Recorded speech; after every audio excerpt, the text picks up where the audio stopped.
Hey guys, Moon here, and Happy New Year! And welcome to our 2025 season review for JWE, where, I'm just gonna go through all of, the stats and some awards, just like last year. And if I sound off, it's because I am currently recovering from being sick over the past 4-5 days. And this video was supposed to come out on the 1st, but that didn't happen. So, I don't know when this is going to come out, hopefully before Sunday, but nevertheless, here we are. So, this year we had 789 total matches, for a total runtime of 158.5 hours, which averages to around 12 minutes per match. That is including every single match type, so regular matches through like Royal Rumbles and like the Elimination Chamber and stuff. And of course tag teams, which took forever. But yeah, 12 minutes, that is roughly where we were last year. Last year we were at 11.8 minutes, so roughly around the same length. Where we had, and this year we had 92 total episodes. And this year we had 64 unique champions, which is 3 more than last year. And 73 unique winners in singles matches, where only 12 people did not win a singles match at all this year, which are all tag team members. And if we include people in tag teams who had tag team wins, that brings our number up to 96 winners, which is, again, 3 more than last year. And that is everyone. Everyone had at least one win this year, be it a singles match, a tag team match, triple threat, whatever. Everyone got their hand raised at some point this year, which is just fantastic. And for our match stats, we had just shy of 670 pinfalls. We had 668, which is a 4 percentage point increase from last year. And if you see percentages on screen, that means percentage points. So it's not like, oh, we increased, 4% pinfalls, whatever that would come out to. I'm trying to do the math in my head. I'm not going to. No, we had fewer pinfalls in total. They made up 4% more of the falls, if that makes sense. Continuing on, we had 53 countouts, which is a 2.5% increase, or we had 5 more countouts this year than last year. 26 submissions, which is more than I thought, yet less than I was hoping for. And last year we had 101, which means that this year we had only a quarter of the submissions as last year, and a decrease of 5.5 percentage points. And this year we had 15 draws, which doubled last year's 8, and that increased by 1.2%. 14 knockouts, which, I think we had 16 last year? Somewhere around there. So yeah, we didn't have any change in percentage when it comes to knockouts. And this year we had 4 disqualifications.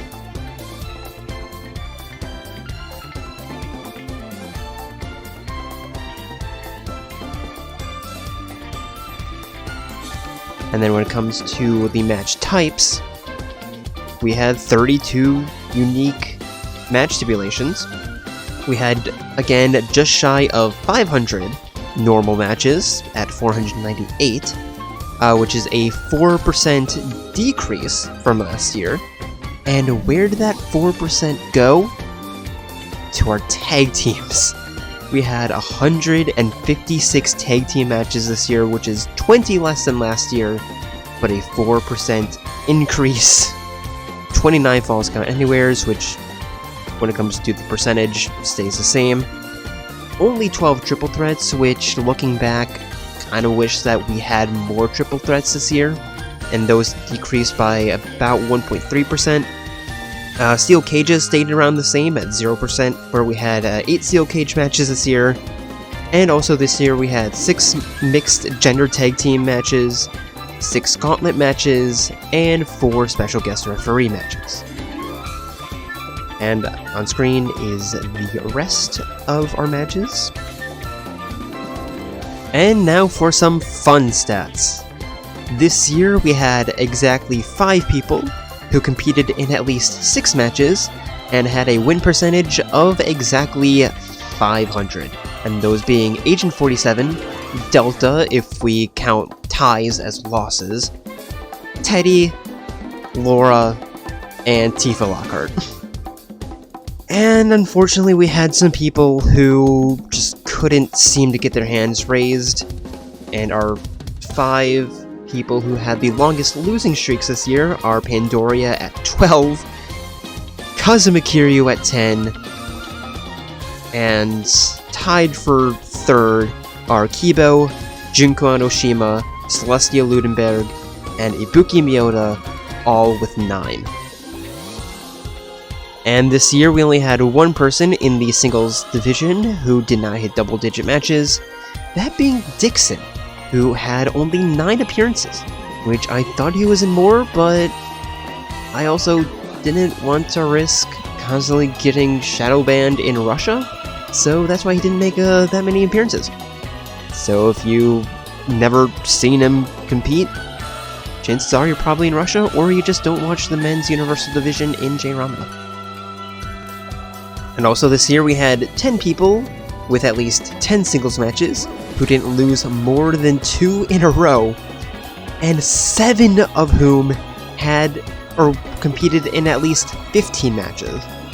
Those being Akechi, who of course you can't have a losing streak if you never lose, but for those who did end up losing this year, and for those who did have a loss this year, we have A2, Akane Owari, Bayonetta, Brigid, Fiora, Goro Majima, Sakura Ogami, Sophie, and Waluigi, all with, at most, 2 losses in a row.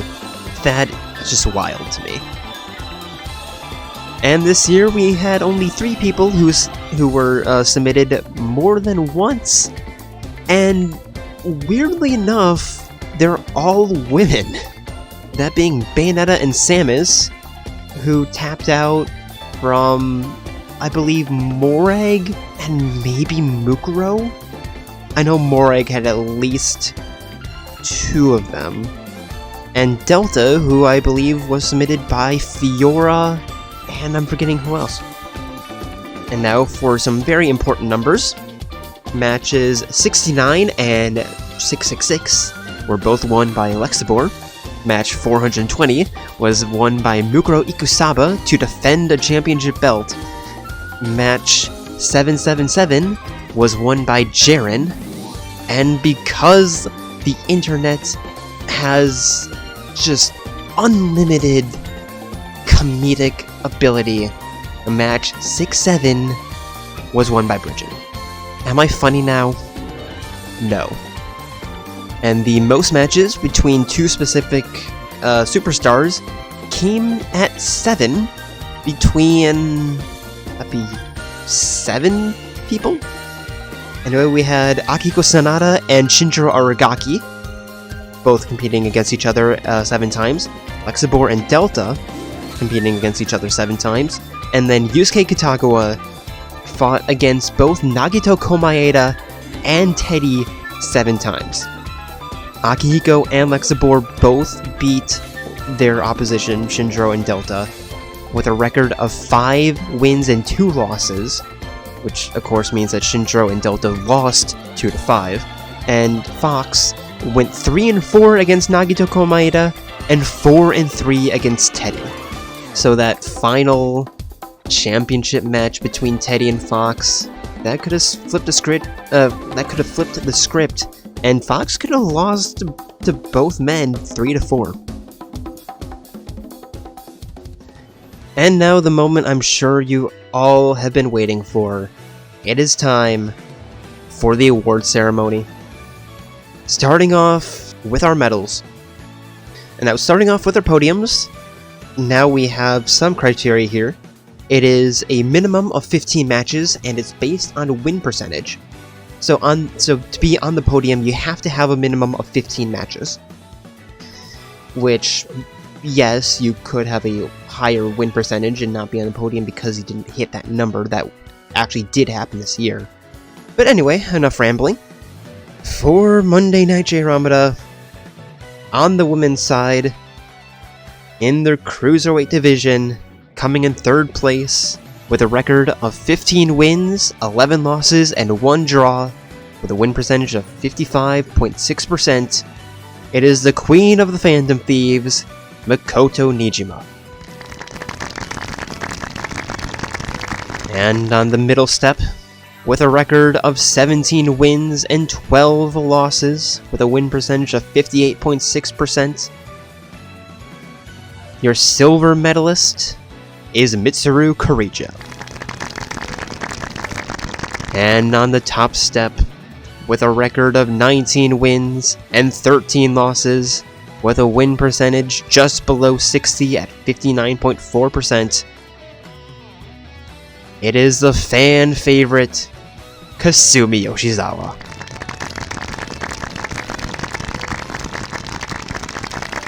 And can we all get one final round of applause for our women's cruiserweight medalists?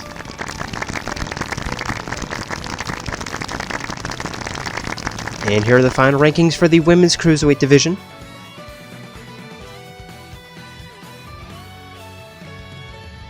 And now on the men's side, in 3rd place, with a record of 12 wins and 16 losses, with a win percentage of 42.9%, it is the Dark Lord of Destruction, Gundam Tanaka. And in 2nd place, with a record of 14 wins and 10 losses, with a win percentage of 58.3%, it is the Ultimate Boxer, Akihiko Sanada. And on the top step, with a record of 28 wins and 0 losses, with a win percentage of 100%, it is the undefeated Goro Akechi. And can we all get another round of applause for our men's cruiserweight medalists? And here are the final rankings for the men's cruiserweight division.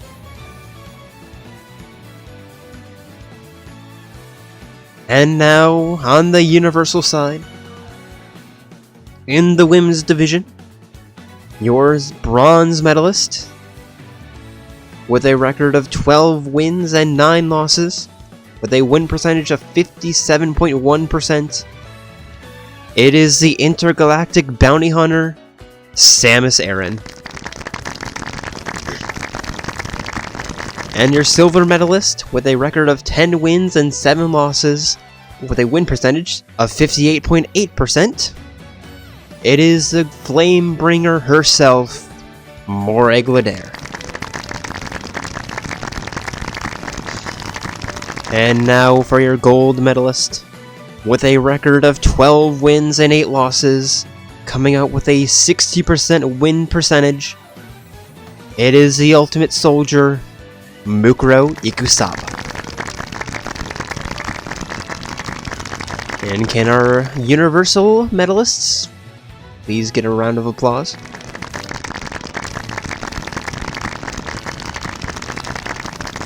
And here are the final rankings for the women's universal division.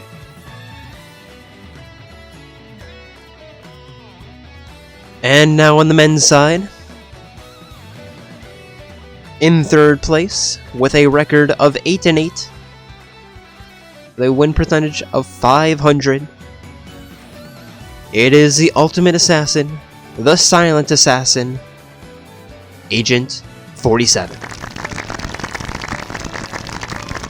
And on the middle step, your silver medalist, with a record of 9 wins and 7 losses, with a win percentage of 56.25. It is Senator Stephen Armstrong. And on your top step, your gold medalist, with a record of 10 wins, 5 losses, and 1 draw, with a win percentage of 62.5%. It is the final boss, Matt.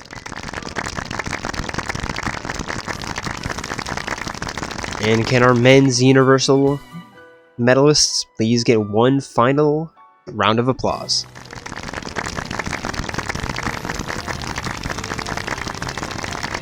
And here are the final rankings for the men's universal division.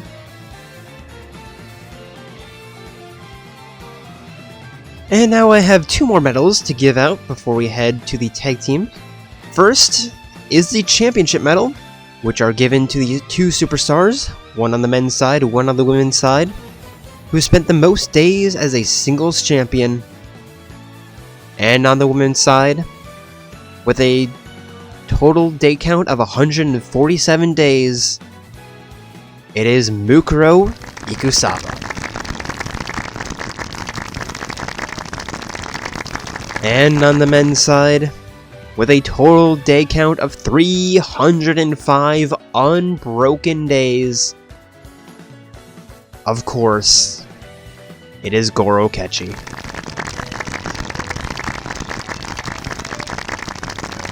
And for second medal, it is the Submission Specialist medal, which is given out to the superstar, the 2 superstars, again, one on the men's side, one on the women's side, who had the most submissions this year. Not most submission wins, necessarily, but just who had the most submissions total. And on the women's side, with a total of 4 submissions, it is the Flamebringer Moragladek.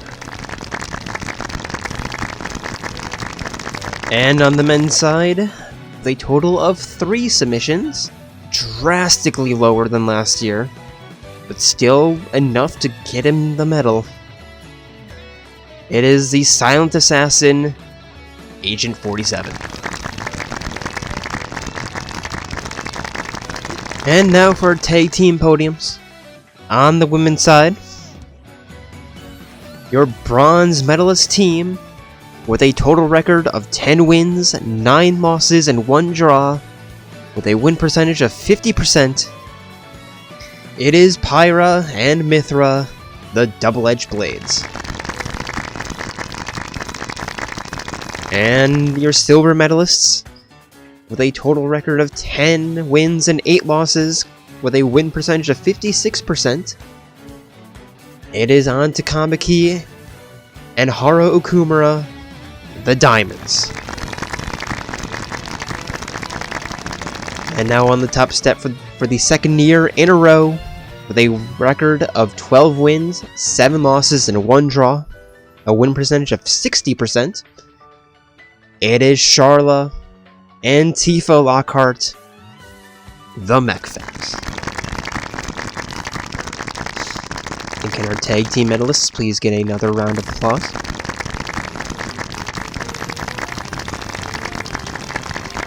And here are the final rankings for the women's tag team division.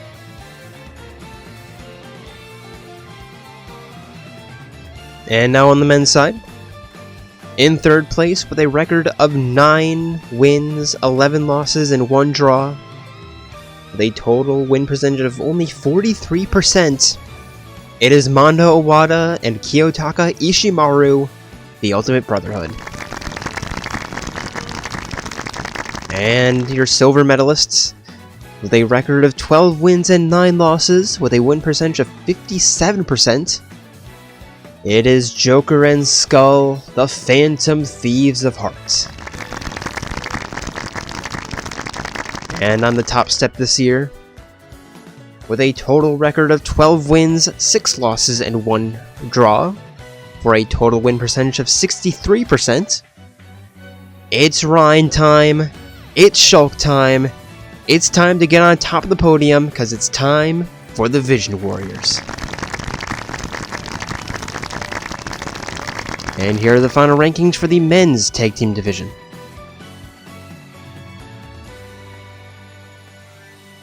Can our tag teams please get a final round of applause?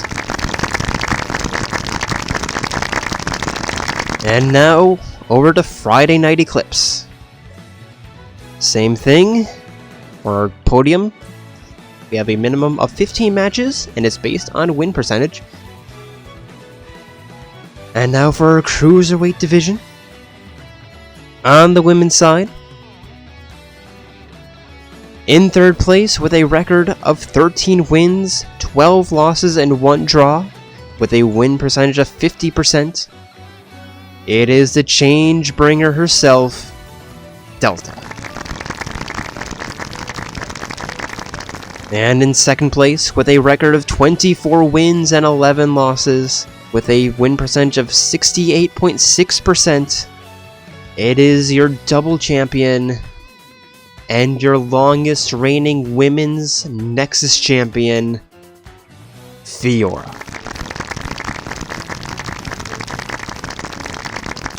And on the top step this year, with a record of 21 wins and only 6 losses, with a win percentage of 77.777777777 repeating percent, it is humanity's companion, Sophie. And can our Cruiserweight podium please get a final round of applause? And here are the final rankings for the women's Cruiserweight division. And now on the men's side, in third place, with a record of 16 wins and 15 losses, with a win percentage of only 51.6%, it's Yusuke Kitagawa.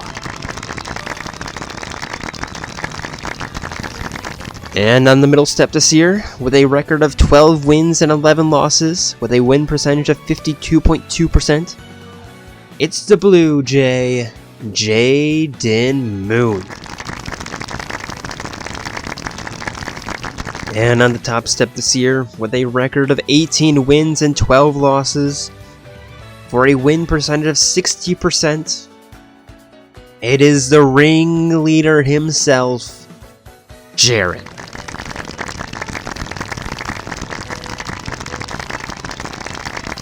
And can our Cruiserweight medalists please get a final round of applause?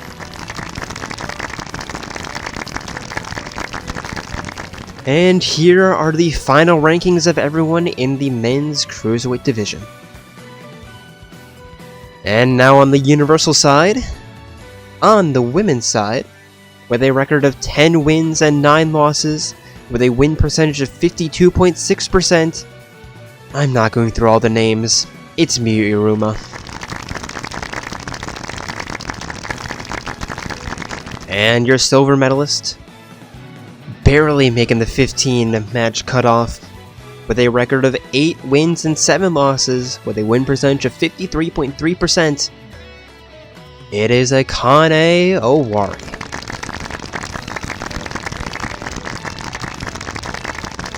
And now for your gold medalist, with a record of 13 wins and 6 losses, with a win percentage of 68.4%, it is A2.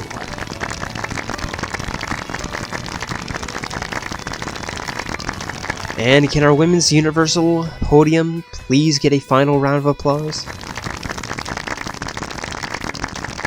And here's how everyone lined up at the end of this year.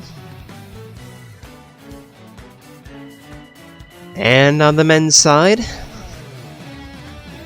in third place, with a record of 9 wins and 10 losses, with a win percentage of 47.4%, it is Dr. Ivo Robotnik, the Eggman.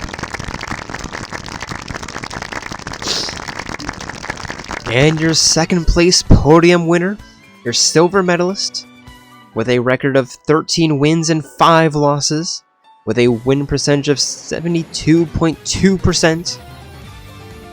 It is Goro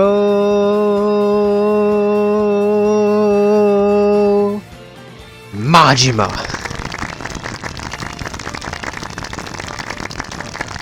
And on the top step, your gold medalist for this year, with a record of 12 wins and only 4 losses, with a clean 75% win percentage. It is the ultimate coach, Nekomaru Nidai. And can our men's universal medalists please get one final round of applause?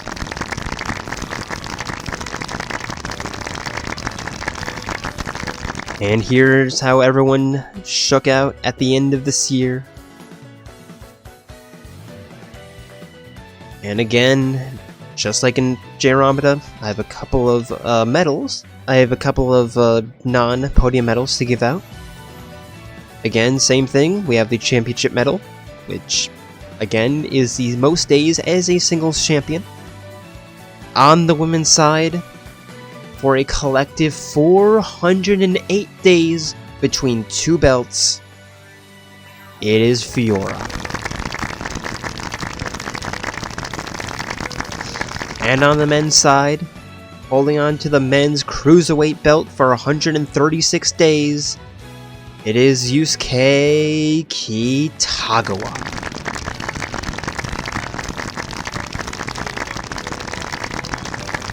And for our submission specialist medal, on the women's side, with 4 submissions this year, it is Fiora. And on the men's side, with 3 submissions this year, and 3 submission wins this year, it is 9S. And can our medalists please get another round of applause?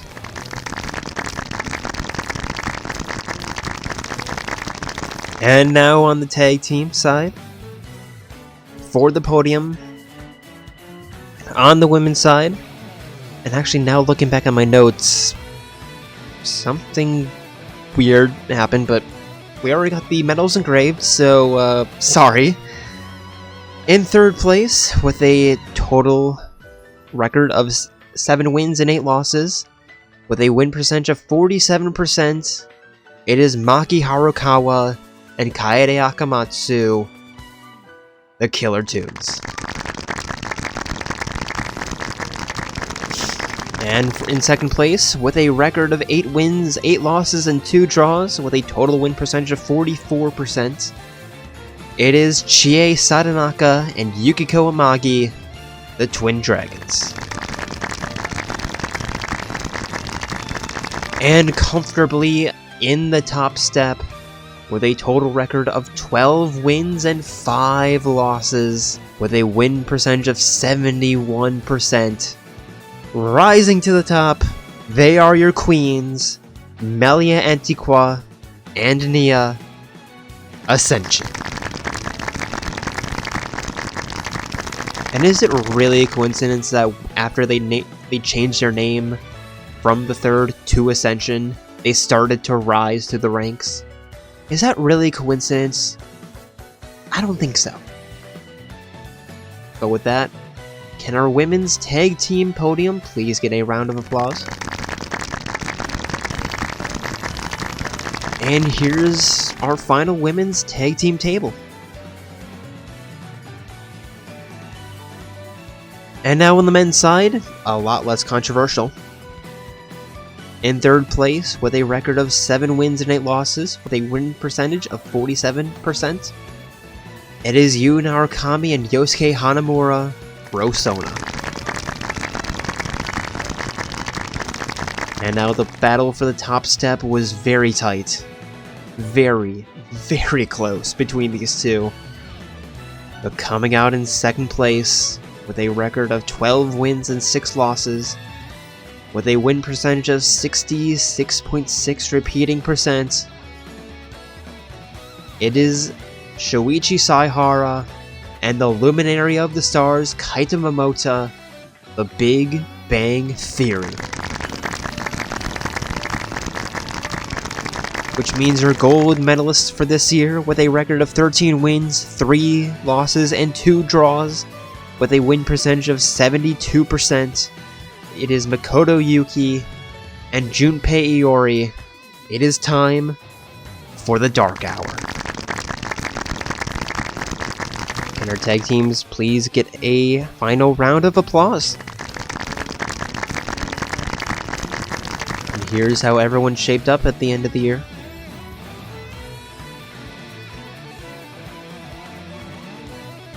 And can we all give one final massive round of applause for all of our medal winners?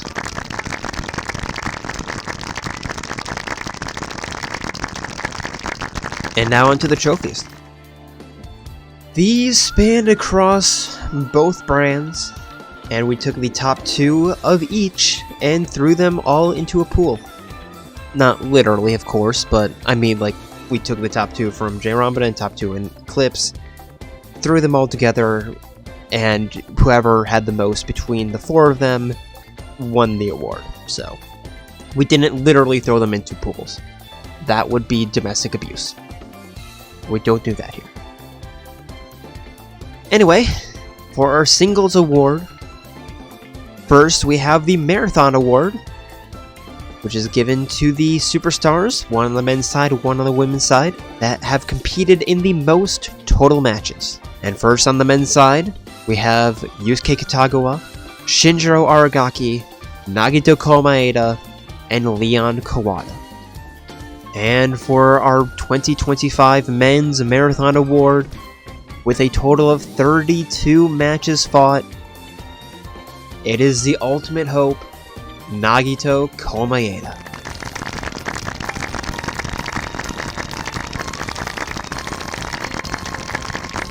And on the women's side, we have Lexibor, Fiora, Kasumi Yoshizawa, and Mitsuru Kirijo. And with a total of 35 matches between 2 divisions, technically, it is Fiora.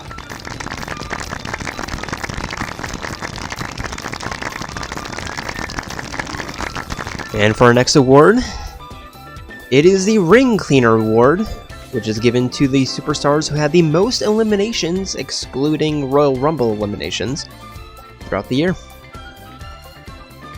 And on the women's side, in contention, we have Kasumi Yoshizawa, Mitsuru Kirijo, Fiora, and Sophie. And this year we actually had ended up having 2 winners, both with 2 eliminations. And they are Kasumi Yoshizawa and Mitsuru Kirijo.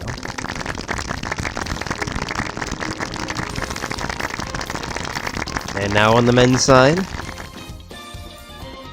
we have Nagito Komaeda, Jin, Raiden, and 9S.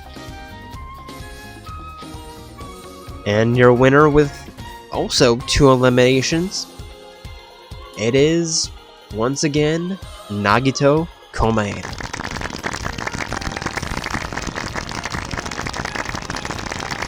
And now for our Ultimate Champion Award, which is given to the superstar who has spent the most days total as champion. And on the men's side, we have Fox, Nakamaru Nidai, Raiden, and Goro Kechi. And your winner of the 2025 Men's Ultimate Champion Award with a total of 305 days unbroken, it is the undefeated Goro Akechi.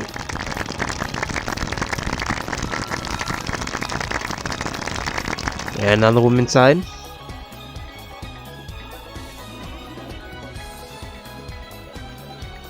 in contention we have A2, Samus Aran, Fiora, and Mukuro Ikusaba. And the winner of the 2025 Women's Ultimate Champion Award with a total of 408 days as champion, again between 2 belts. It is Fiora.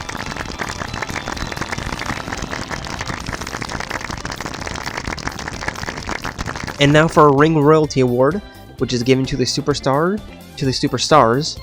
who have been crowned the most times as a new champion, which excludes title defenses. And this year on the women's side, in contention we have Miyu Iruma, Mitsuru Kirijo, Luxabor, and Kasumi Yoshizawa. And being crowned 4 times in their game of Hot Potato this year, your winner of the 2025 Women's Ring Royalty Award is the Violet Phantom Thief, Kasumi Yoshizawa.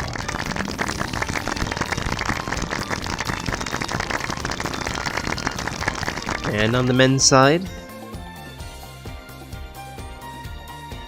in contention we have Nagito Komaeda, Jin, Nekamaru Nidai, and Raiden. And your 2025 Men's Ring Royalty Award winner, being crowned 3 times, it is Nagito Komaeda.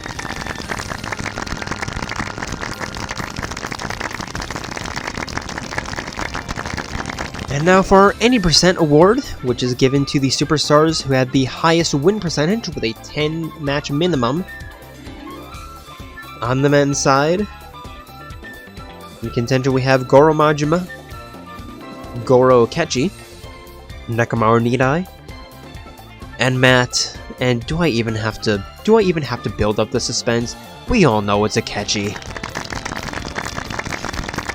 With 100%, we all know it's Akechi.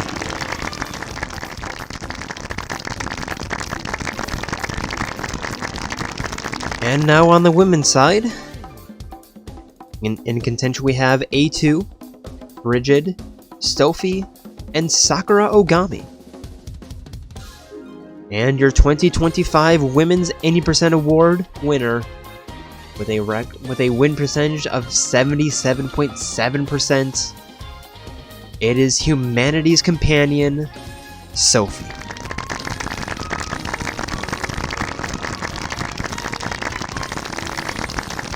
And now for our Hot Streak Award, which is given to our 2 superstars who had the longest win streak. On the women's side, we have Sophie, Makoto Nijima, Fiora, and Mukuro Ikusaba. And your Women's Hot Streak Award winner for this year, with a total of 12 wins in a row, it is Humanity's Companion, Sophie.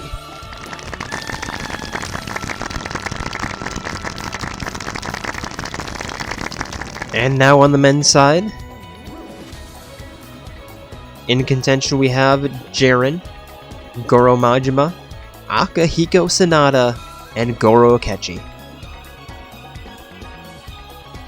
And your men's Hot Streak Award for 2025, again, do I even have to build up the tension? With 28 wins in a row, it's Akechi.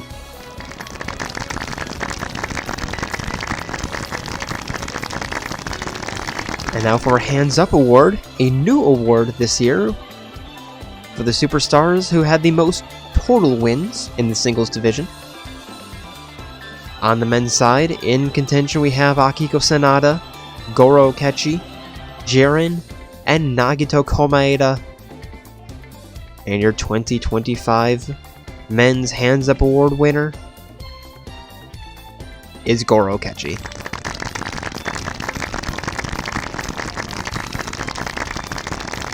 And on the women's side, in contention we have Sophie, Fiora, Mitsuru Kirijo, and Kasumi Yoshizawa. And your 2025 Women's Hands Up Award winner, with 24 wins total, it is Fiora. Having to defend 2 belts at once certainly helps when it rack up wins. And for our final singles award of the year, it is the Tailor Made Award, which is given to the superstar who had the most pinfalls throughout the year. Not necessarily wins by pinfalls, but just total pinfalls. And on the women's side, again we have Sophie, Fiora, Mitsuru Kirijo, and Kasumi Yoshizawa. And this year, our Women's Tailor Made Award winner, with 22 pinfalls,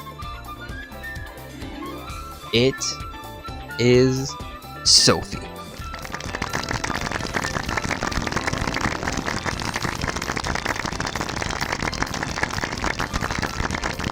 And on the men's side, in contention we have Akihiko Sanada, Goro Akechi, Yusuke Kitagawa, and Jaren. And our 2025 Men's Tailor Made Award winner, with 23 total pinfalls, it is Akechi.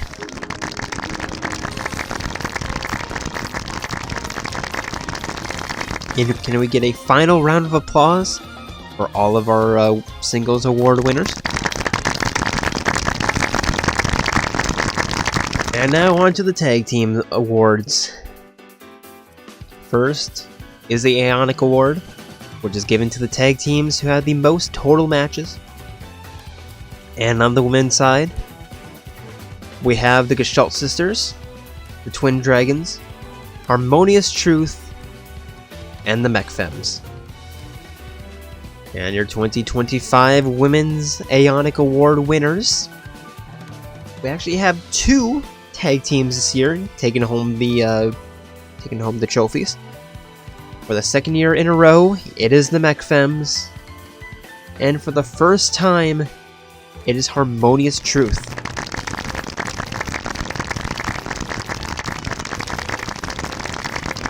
And on the men's side, in contention we have the Phantom Thieves, the Skelebros, the Dark Hour, and the Ultimate Brotherhood. And your winners are also a tie between the Phantom Thieves of Heart and the Ultimate Brotherhood at 21 matches apiece.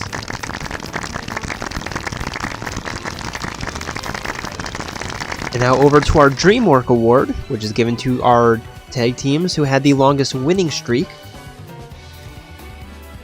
On the men's side, in contention we have the Vision Warriors, the Dark Hour, the Ultimate Brotherhood, and the Big Bang Theory. And your award winners this year, with being the only tag team to eclipse, pun intended, 12 wins in a row, it is time for the Dark Hour.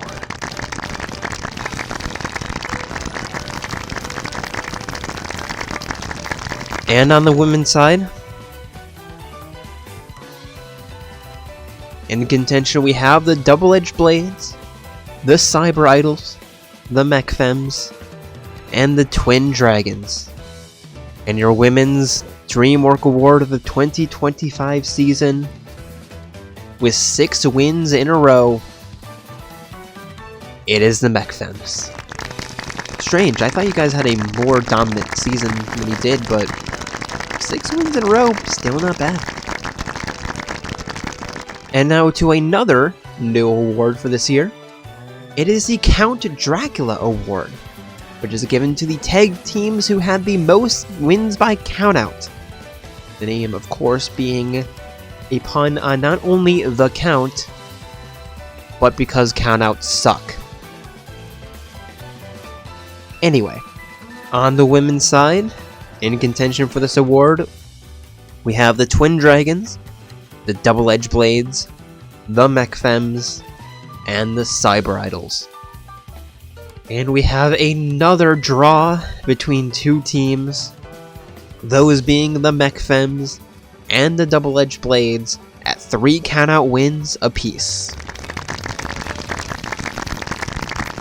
And now on the men's side, we have the Big Bang Theory, the Dark Hour, Torna, and the Vision Warriors. And your 2025 Men's Count Dracula Award winners with a total of 4 wins by countout, which I was really surprised about when I went back and saw the stats, but numbers don't lie. With 4 wins by countout this year, it is the Big Bang Theory.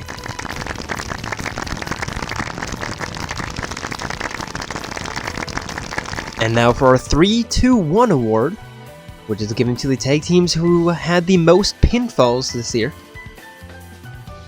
On the men's side, we have the Vision Warriors, the Big Bang Theory, the Dark Hour, and the Phantom Thieves. And our 2025 3-2-1 award winners on the men's side with 12 total pinfalls this year. It is the Phantom Thieves of Heart.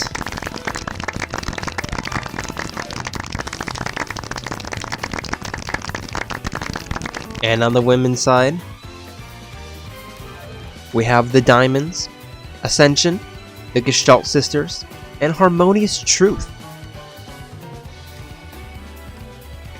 And your women's 3-2-1 award winners of this year, with also 12 pinfalls, they are your queens, Ascension.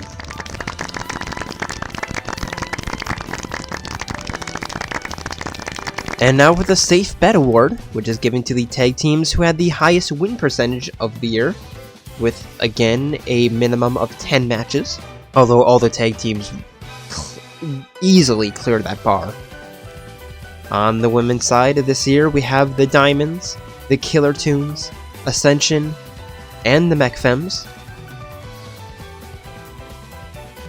And your 2025 Safe Bet Award winners on the women's side, with a 71% win percentage, it is Ascension.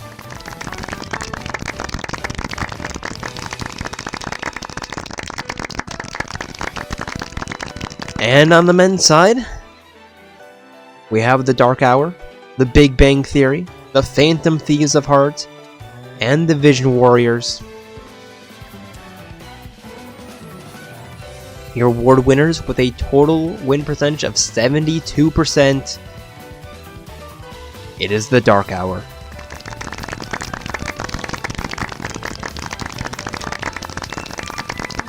And now for the Crowned Jewels Award, which is given to the tag teams who spent the most days as champion, not necessarily in a row, but just cumulative.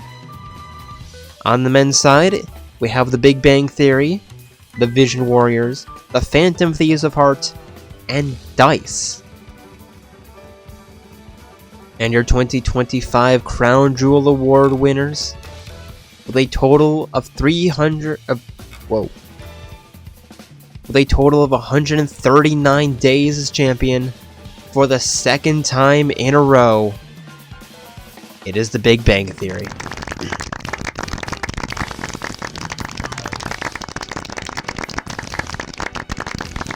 And on the women's side,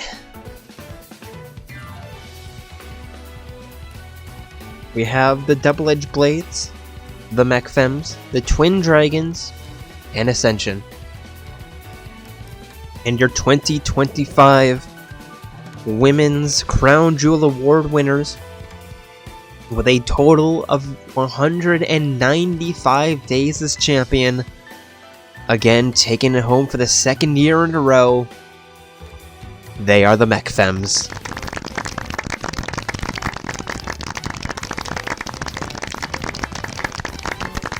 And now for our final Tag Team Awards of the year. It is the Top Step Award, which is given to the teams with the most overall victories. On the women's side, we have the Cyber Idols, Ascension, the Double-Edged Blades, and the MechFems. And your 2025 Women's Top Step Award winners. It is another draw between Ascension and the Mech Femmes, both with 12 total wins. And on the men's side, we have the Big Bang Theory, the Phantom Thieves of Heart, the Ultimate Brotherhood, and the Dark Hour. And our 2025 Men's Top Step Award winners, with 13 wins this year, it is the Dark Hour.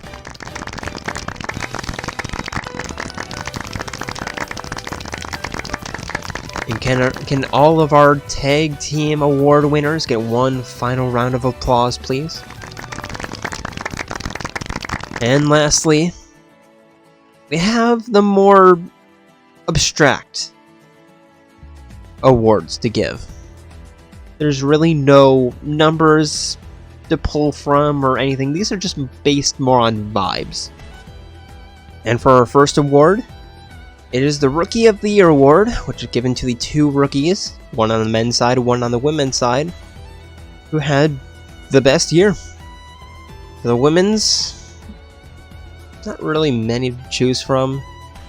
I was going through and there was one person that I completely forgot that this was her first year. Like, she slotted in perfectly in the division that she was in. And she could have been a title contender if it weren't for the big three in her division. And if she can have the same season next year as she did this year, she can easily get herself in the conversation and make it a 4-way title fight between 4 absolute giants. And of course, I am referring to Laura. Laura, a record of 11-11, that is nothing to be ashamed of. Especially in the division that you were in. Going 2-2 against Kasumi Yoshizawa. Going a perfect 5-0 against Aigis. That is not easy to do. Yeah, we can overlook the fact that you went 0-3 against Makoto and 0-2 against Mitsuru. But still, this was your first year. You had no idea what you were getting yourself into. And your first match of the year, your first match ever in this promotion, and you got yourself a win against Kasumi? Props. And yeah, that alone put you in the Rookie of the Year award conversation, but you had a stellar year, girl, and I am absolutely excited to see what you can do next year. And on the men's side, again, we didn't really have many names to choose from because we didn't really have many rookies this year, not as many as I wanted. But there's only one name that came to mind. Even looking at the list, no one else came close to popping out as the man who won this award. Going and winning the Money in the Bank, winning the men's universal belt and defending it, having a pretty respectable record in the division, where he had 4 matches against Akechi. If it weren't for that, if it weren't for that, it would be a pretty respectable record. Of course, I'm talking about Shinjiro Aragaki. Dude, just coming in, dropping the hammer and saying, I belong here. Yeah, you absolutely do. Again, just like Laura, I'm very excited to see what you can do next year, and honestly, I kind of want to see you and Akihiko team up. I think that would be a lot of fun. But hey, that's for you and him to decide. So can our 2 rookies of the year please have a round of applause? And now for our fan favorite award, which, as it says on the tin, is the person who I think the fans appreciated the most. And there may be controversy here, maybe.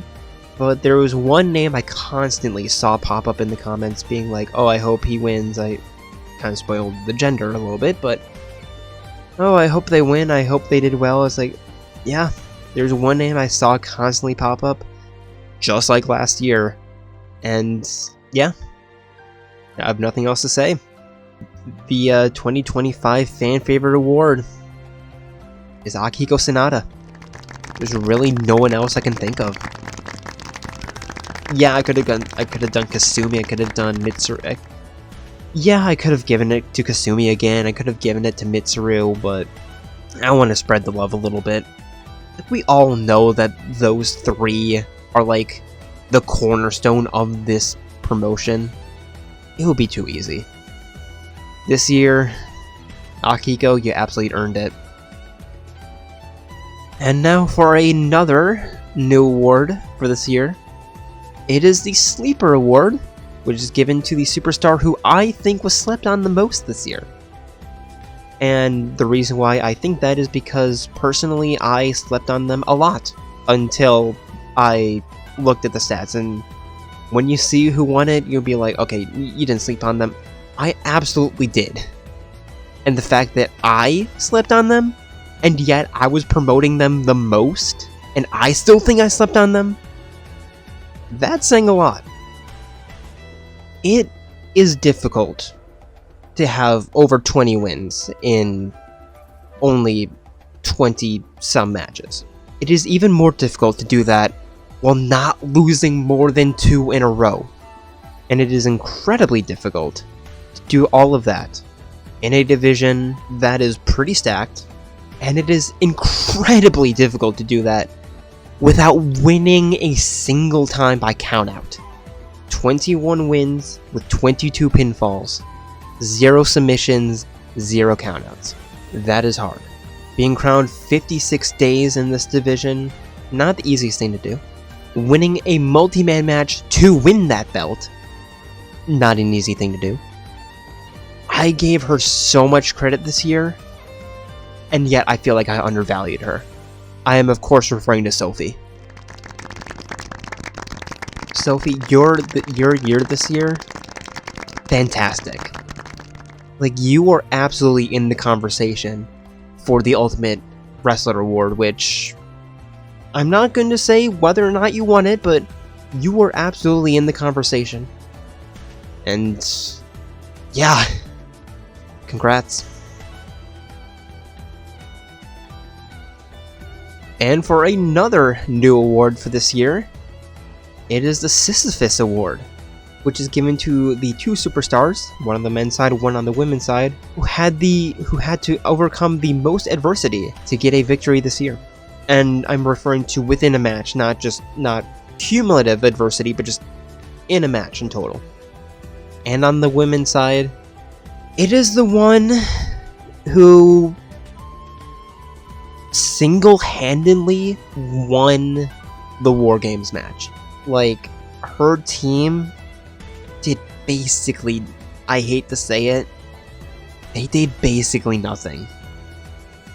And the fact that she was able to lock in and get her team the win and get herself a title opportunity that she didn't succeed in, being the only one this year in that division to not succeed in a title shot. But the fact that she was able to lock in and get herself that opportunity at all was nothing short of a miracle. Kasumi Yoshizawa, congratulations. And on the men's side, this year there were a few people that I feel like I could have given this award to. Although most of them were in a division with Akechi, and if anyone would have beaten him, they would have locked in this. They almost would have guaranteed a lock of this award, but unfortunately, it's not meant to be. So I looked elsewhere. And there was one match in particular that caught my attention. It was a gauntlet match. 5 people. Who was the first in the ring? It was Jiren. Who was the second in the ring? It was Nagito. Who was the third in the ring? It was Teddy. Who was the fourth? It was Fox. Who was the fifth? It was 9S. Why do I say this? Because it's one of those 5. Well, if it was 9S, then being last in a gauntlet match is a massive advantage. So it's not him. If it's not him, then it's probably not the man before him. And considering the performance that Fox put up, no. So it's not Yusuke. Is it Teddy? He did well. Absolutely. He put up a fight. But unfortunately, it's not Teddy either. It means it's Jiren or Nagito. Who came into that match with a broken rib? Multiple broken ribs, actually. Who came into that match absolutely exhausted, with nothing to lose, and everything to gain? Who came into that match white hot, and yet somehow burned brighter at the end of the night? It's Nagito. And against the odds, it's Nagito Komaeda. There's literally no one else I could even imagine giving this award to after remembering that match, after going through and watching it. It was clean. It was clinical. He did nothing wrong. Overcoming 4 people to defend the belt? There's really nothing more Sisyphean than that. So congratulations, Nagito. You did it again.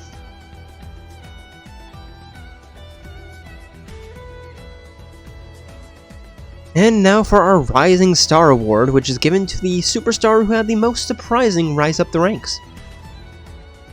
And there are 2 people that I instantly considered giving this to. There were 2. Well, 3.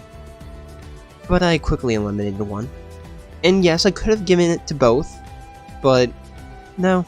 No, I think one is much more impressive than the other. You had one person who, last year, yeah, they did well.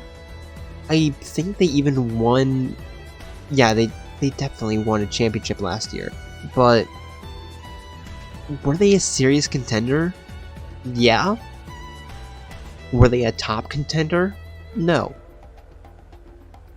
But holy shit, did they force themselves into the conversation.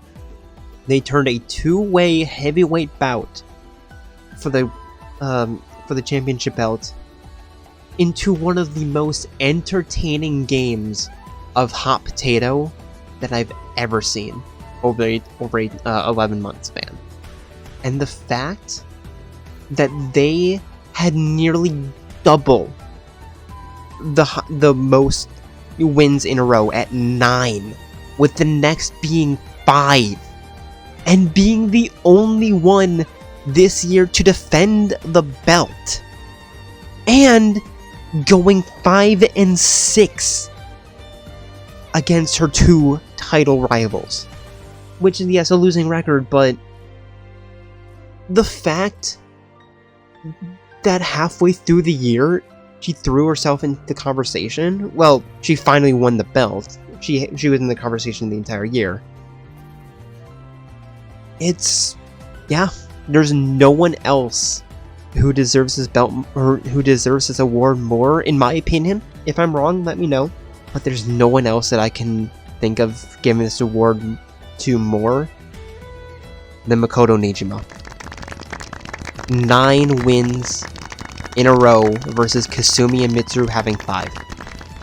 Losing to Kasumi 3 matches to 2, and tying Mitsuru at 3 matches all. And again, being the only one to defend the belt against Kasumi.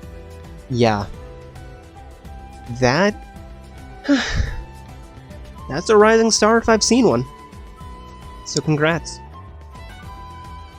And now for the Arch Rival Award, which is given to the best rivalry throughout the year. And I couldn't stop at one, I had to order a second one. Well, technically, 3 more, but we'll get into that later. The first, they're... on paper, this, if you're just looking at head-to-head win-losses, it's a wash. Like, not even close. If you're looking at the results, it's a wash, not even close. However, if you look deeper into their matches together, you'll start to see something. You'll start to see one of the most compelling storytelling of the men's side this year. You'll start to see 2 people who push themselves to their absolute limits, one of whom had to step away for about 6 weeks to get themselves in the best shape possible to put the fight to the other. Backstage, there was only one person that the champion was at all even concerned about. And that final match between these two? Fireworks. But it started in the summer. This rivalry really kicked off in the summer. In an Iron Man match. I believe it was Summer SmackDown. Could have been 8-Bit Brawl, but I think it was Summer SmackDown. Yes, it ended up being 7-1, but that 1 meant a shit ton to the champion. It drove them mad. It did. Perfection was broken. Yes, they were undefeated, but they were no longer perfect because of that one little pinfall. And then, about 5 months later, they found themselves under the brightest lights at Ultimate Fight Night, facing each other down. And again, it was a 2 out of 3 falls. It wasn't an Iron Man match. It was a 2 out of 3 falls match. And again, it ended up being 2-1. Could have gone the other way. Could have easily gone the other way. But unfortunately, it was a count out. But the only person to even dent the armor of perfection. Yeah. I think it's obvious who I'm talking about, but if it's not, I'm talking about Akechi and Akihiko. If you want just beautiful wrestling in WWE 2K24, watch the matches between these two, because again, it was just, yeah, you might have one or you might have a dud in there too, but those 2 championship matches, it was good. And this is kind of proof that rivalries don't need to be loud. They can be drawn out, they can be quiet, and they can still be impactful. And that's exactly what Akihiko versus Akechi was. Quiet, but impactful. At least in my opinion. And now, what did I mean when I said that I had to buy 3 more? Well, the number 3 should tip you off. Because this wasn't as much of a rivalry as it was a game of hot potato. And that probably gives it away. But let me paint you a picture. It's February. You have a title rematch at Backlash. The title changes hands. Okay, that's not unusual.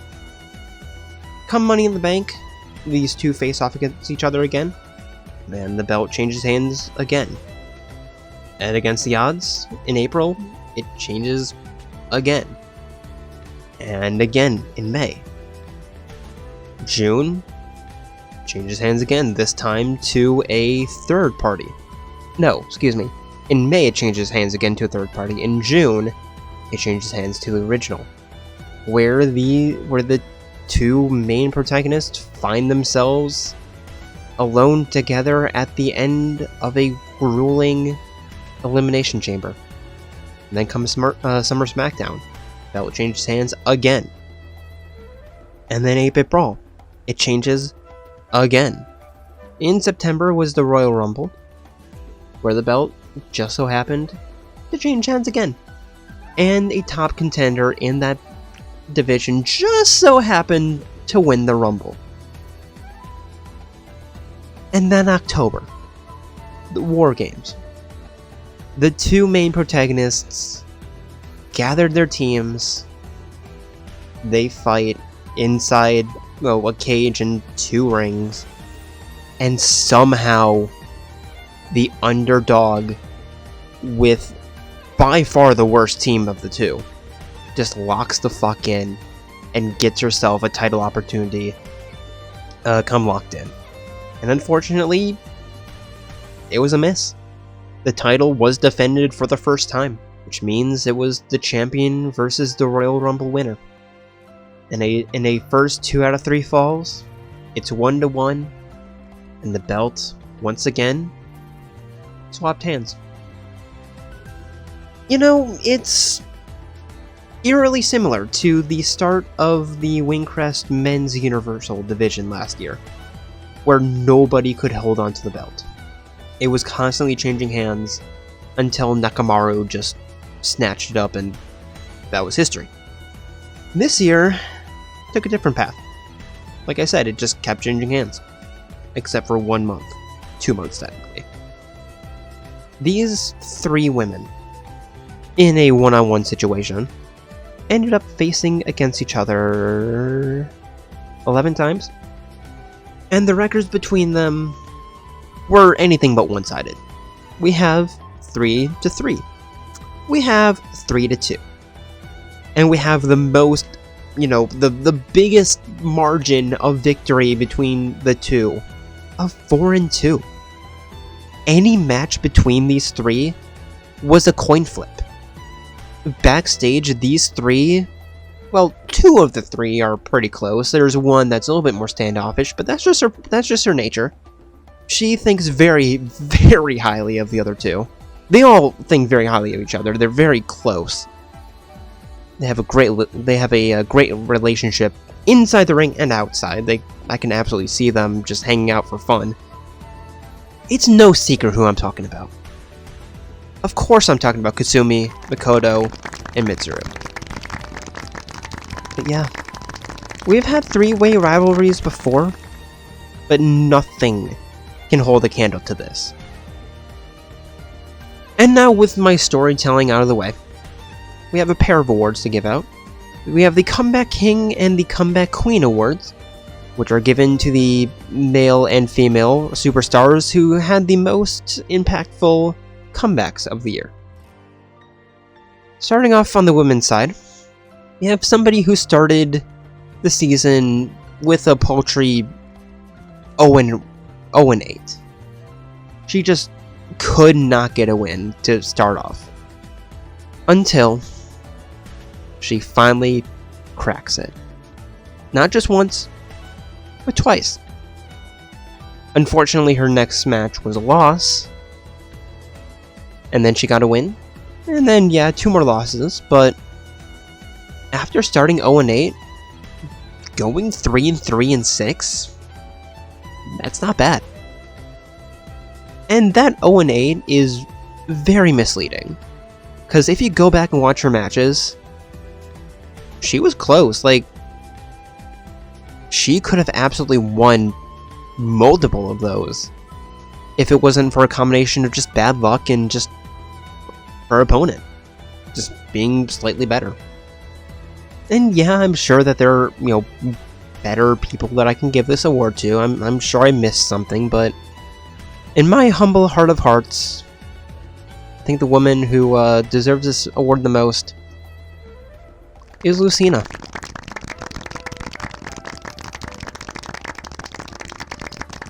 And on the men's side, we have a very, very similar story. Starting off 0-7, and then hired a manager. It was a very weird decision who they decided to hire, but can't argue with the results. Their first match with their new manager ended up being a win.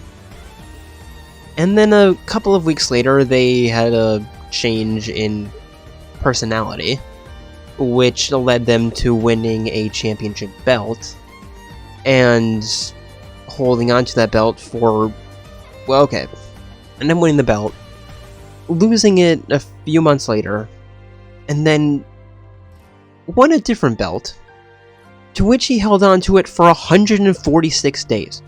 This is a man who started 0-7 and ended with a 146-day straight title reign.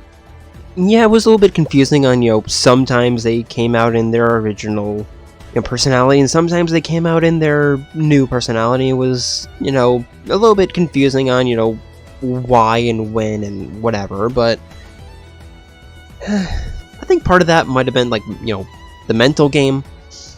But all in all, it was a poor start for Raiden. It was a great finish for him. So, yeah, our award winner, our comeback king of the year, it's not just Raiden. It's Jack the Ripper. Which, yeah, is Raiden, but he really couldn't have done it without Jack the Ripper.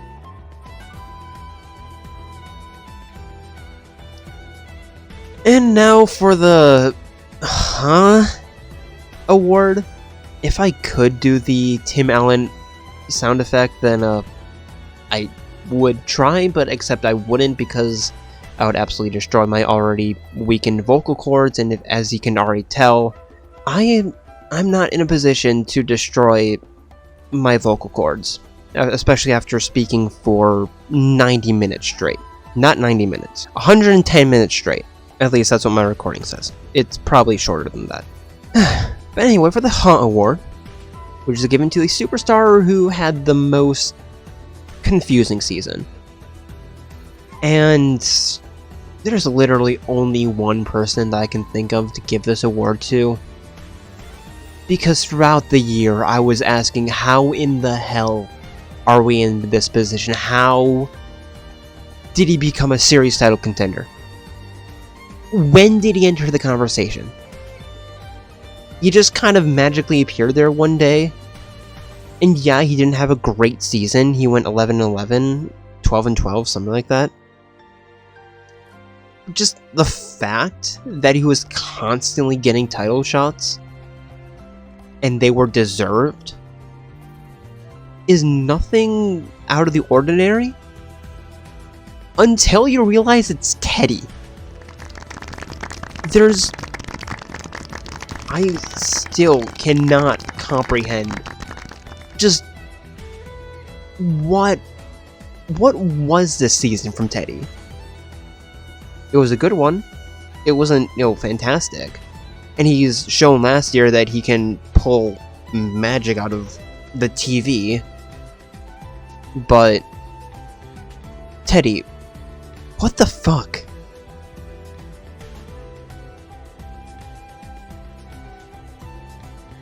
And for another, and our final, new award of the year, it's the Feels Good Award, which is given to those who had the most feels good moment of the year. It's the one moment of the year that just satisfaction. There was one tag team this year who just could not get anything going.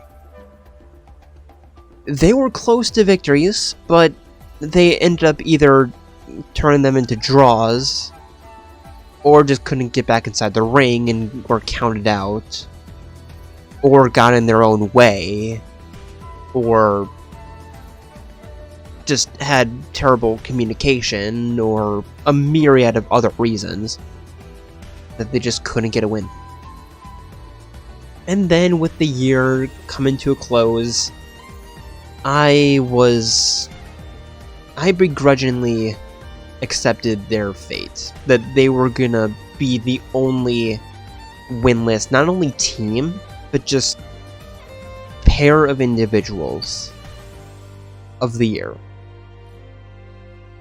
And then in a match against a future championship winning team, and they had won the championship earlier that year as well, they shocked the world and not only got a win, but one of the most decisive wins in the women's tag team division this year. All on the back of Himiko Yameno. And, of course, Tenko Chabashira as well, but Himiko getting the pin. I don't think serendipity is a strong word. Is a strong enough word to describe that moment. I don't think serendipitous is a strong enough word. And yet, that's what I'm using to describe it. So, yeah, Magico getting their first win of the year. Their only win, yes, but getting their win against the Diamonds? That felt good, man. That felt good.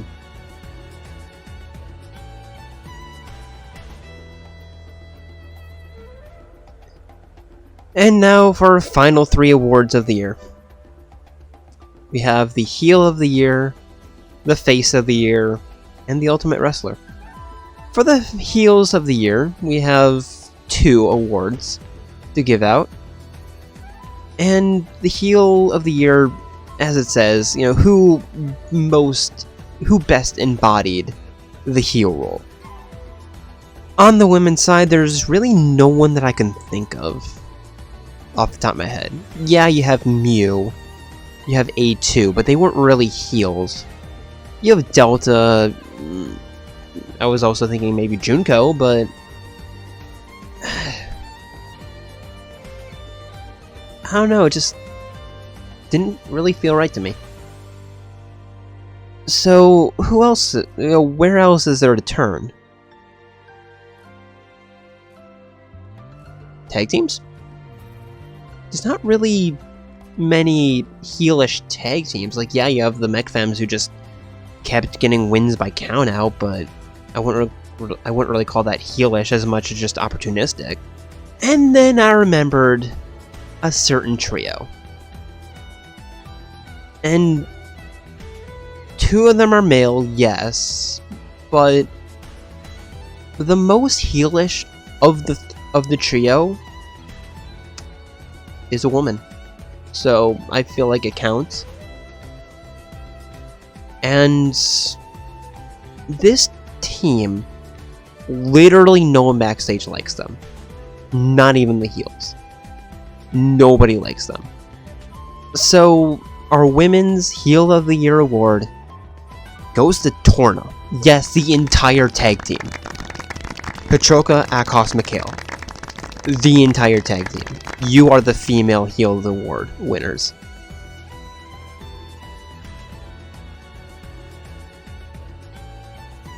And on the men's side, there's really only 2 names that came to mind. It's either Nagito or Akechi. So I weighed the 2. Nagito, yeah, he had his moments, but so did Akechi. They both attacked their championship rivals. They both went underhand. But this is really a debate between, like, a Seth Rollins type heel and a Randy Orton type heel. Maybe, I don't know, I don't watch wrestling, but I hope that makes sense.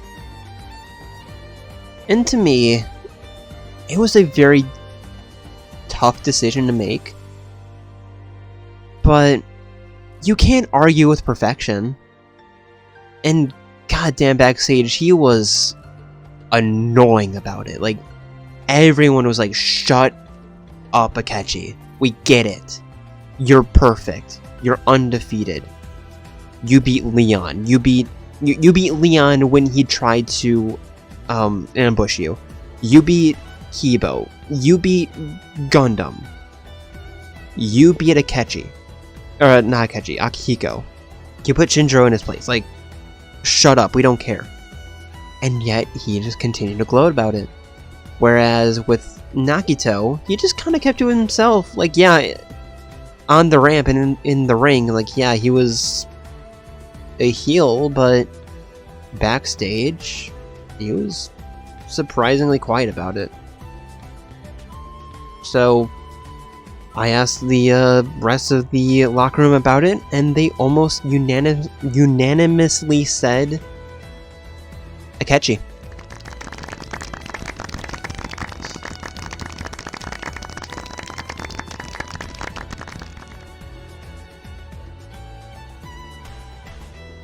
And now for the Face of the Year award. Again, we have two to give out, and it's given to the two who embodied the face role the best. Again, one on the men's side, one on the women's side. And on the women's side, there is a few that immediately came to mind, but there was one in particular who reminded me a lot of Mitsuda last year, with the fact that she just kept trying over and over and over to be in a title conversation. Eventually got there and failed multiple times. She almost didn't, she almost ended the year without holding the belt at least once. But that final match in Ultimate Fight Night against the champion, she saw her opportunity, she took it. And never was she underhanded. She always was the best, not the best of sports, but like one of the best sportswomen in the league, or in the promotion. And seeing her win that match against Luxembourg, seeing her just laying on the mat, clutching the belt, finally getting her hands on it, only for the season to end, but just for one day this year, calling herself champion. It's Naoto Shirogane. And for a men's Face of the Year award winner, there is one individual in particular who just continued to slam his fist into a brick wall, knocking that brick wall down twice, but never breaking through. And during punching that wall, he decided to take a break, only to come back and started punching the wall again. That break in the middle, though, that took a lot of humility, realizing that he was on a massive losing streak. I think he went 2-8 in 10 matches or something like that. Maybe 3-7. Like, it was very uncharacteristic. But he noticed and took a voluntary sabbatical, came back, nearly punched the wall into submission, and unfortunately was one count out shy of finally punching through that wall. And yeah, your men's Face of the Year award winner for 2025, Akiko Sanada. I'm sure that there are other people that I could have given it to, but no, I think Akiko deserves it the most.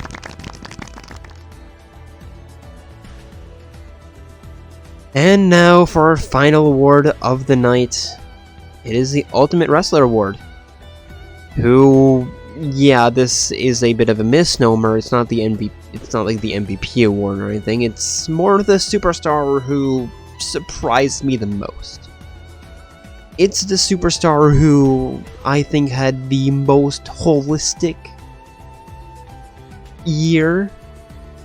Not necessarily the best, but just, the most holistic, like I said. And there's three that were in the conversation. Akechi, Fiora, and Sophie. Akechi, of course, going 28-0,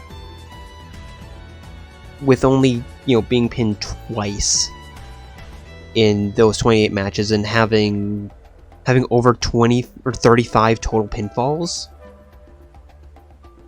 Yeah, that's not bad.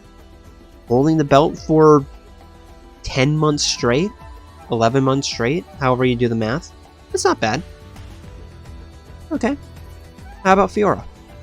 Well, she held onto the Nexus Championship belt for 12 months, starting in December of last year and ending the streak this year in her match against Kasumi, which that was an absolute wash, but those 10 months in between, those 11 months, well, 10 because we don't count January, those 10 months in between,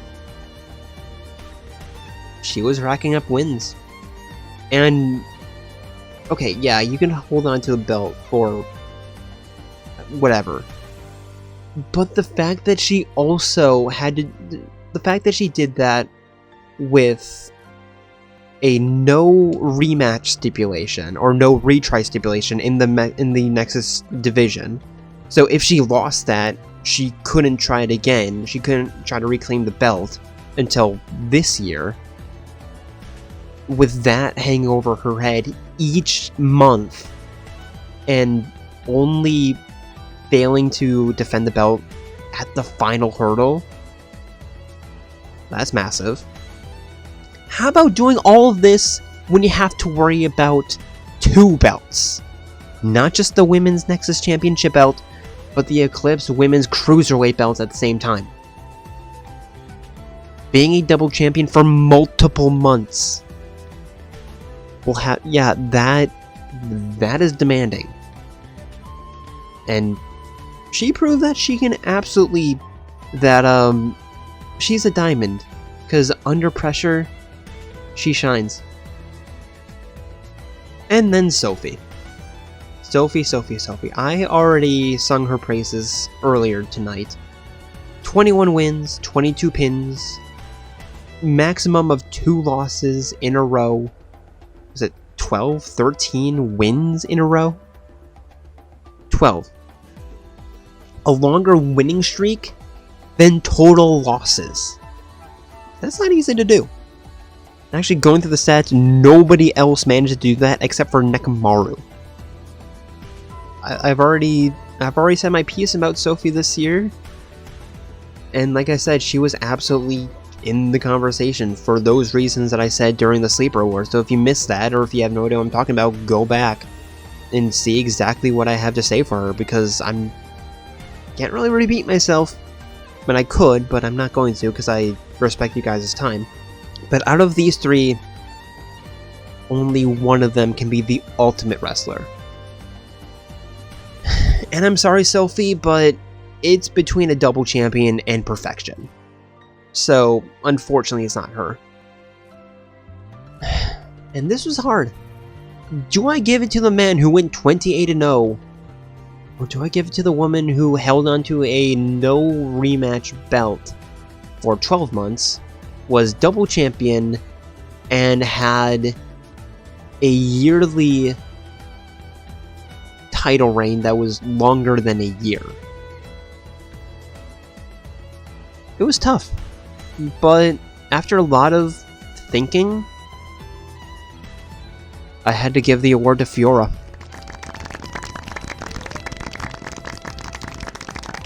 It's hard to argue against perfection, but if Akihiko didn't get those 2 pinfalls, it would have easily gone to Akechi, but because of those 2 pinfalls, that cracked the case a little bit. I'm sorry, it's just hard to argue against Fiora's year. Yeah, she had a few losses, she had more losses, and some of them were more damning than others, but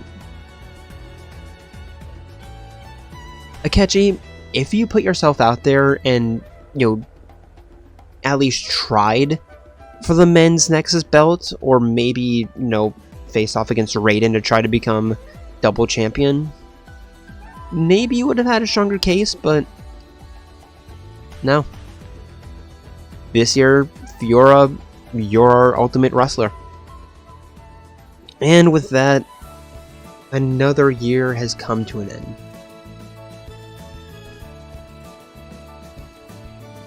What are my thoughts? It was good. I think it was better than last year. There were things that I wasn't super thrilled about, that being, that submissions were extremely hard to come by because, the programming in this game is just broken. Tag team AI is still not amazing. Like, I'm still pissed at Devila and Popola for not going for pinfalls to win the belt, but at Ultimate Fight Night, but whatever.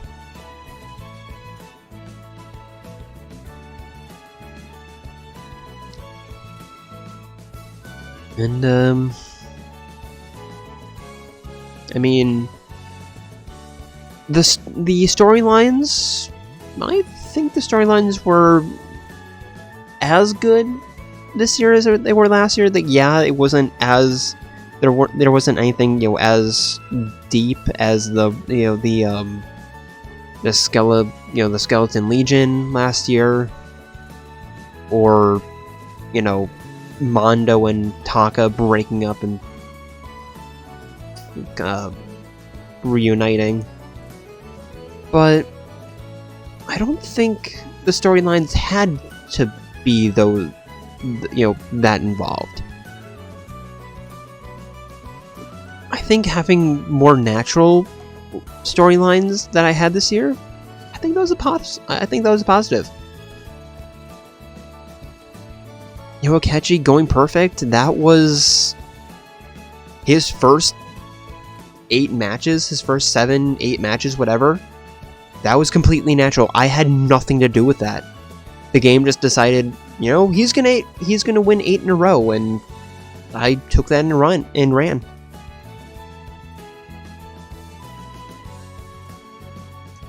Fiora not winning, not losing those, Nexus Championship matches. Again, her first 4, completely natural. And I saw an opportunity and I took it.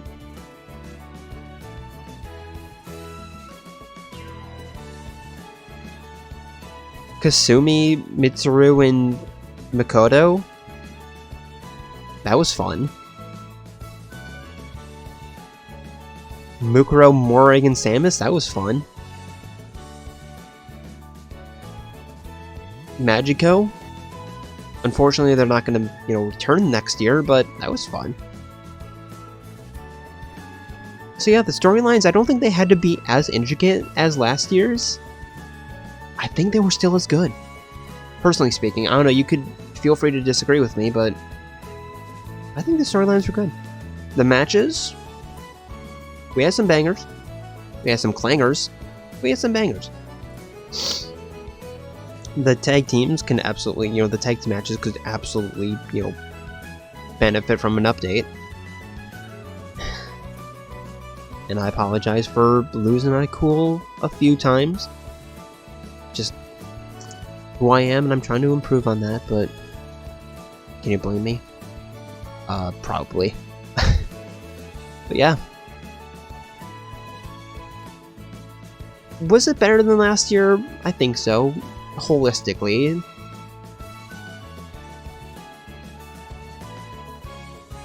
I think my commentary might have improved slightly. In here, definitely not, in the other series, but that's for another video. That's for my thoughts on this year as a whole, but in 2025 as a whole. But yeah, next year I'm absolutely considering doing this again next year. I'm already setting, I already have most of it set up. I just have to swap out a few people from my personal save file to what I'm gonna do next year. We have a few people who are gonna be leaving. We have a few people who will be joining us. Those are gonna be kept secret, but I think you'll like them. 2 of them at least. You might not have any idea who the other 6 are, but yeah.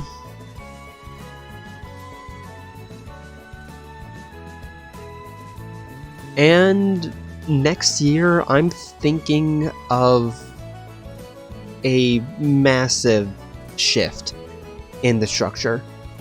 I'm thinking of going from 2 shows back to 3.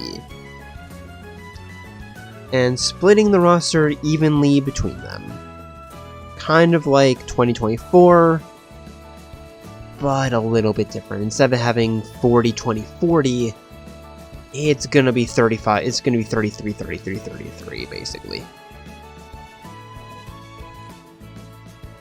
So, yeah. How am I gonna structure the PLEs? I'm still trying to figure that out. How am I gonna structure the Nexus belts? I'm still trying to figure that out, but I think a 3-show system, if I go 6 matches each, I think that would be a good compromise.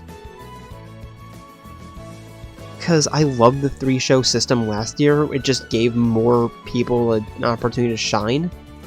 Whereas I feel like this year, certain divisions were getting shafted. So if I split it up, 3-3-3, or if I split up 6-6-6 between 3 shows, have 1 match per night of each division, I think that's a good compromise. Let me know if you have any other ideas, or if you think this is good, or if you like the 2-show system. Because if you guys like the 2-show system, I'm gonna keep it like that. Personally, I think a 3-show system would be better, but it's gonna be. Let's see. I have 8 currently, so it would be 16 a week versus 18, which is a 2-match increase per week, which is nothing. Yeah.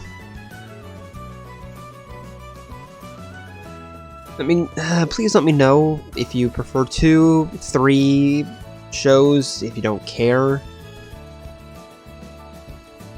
And I promise I will not break up Kasumi, Mitsuru, and Makoto and Laura. I'm gonna keep them, together. I'm keeping Shinjiro, Leon, Akihiko, and Akechi. I'm keeping them together, so I'm not gonna split anyone up. I'm not gonna split up in any big rivalries, or I might, but not those. Lesser rivalries I might split up, but yeah. As we get closer to next year, I think I'm gonna, next season, I think I'm gonna, talk a little bit more in depth about everything, but yeah. Thank you all for joining me this year, and Happy New Year. I'll see you guys back in February. Of course, I'm still going to be doing Automata, but when it comes to this stuff, see you guys back in February for the 2026 season. Until then, Samu signing out. See ya.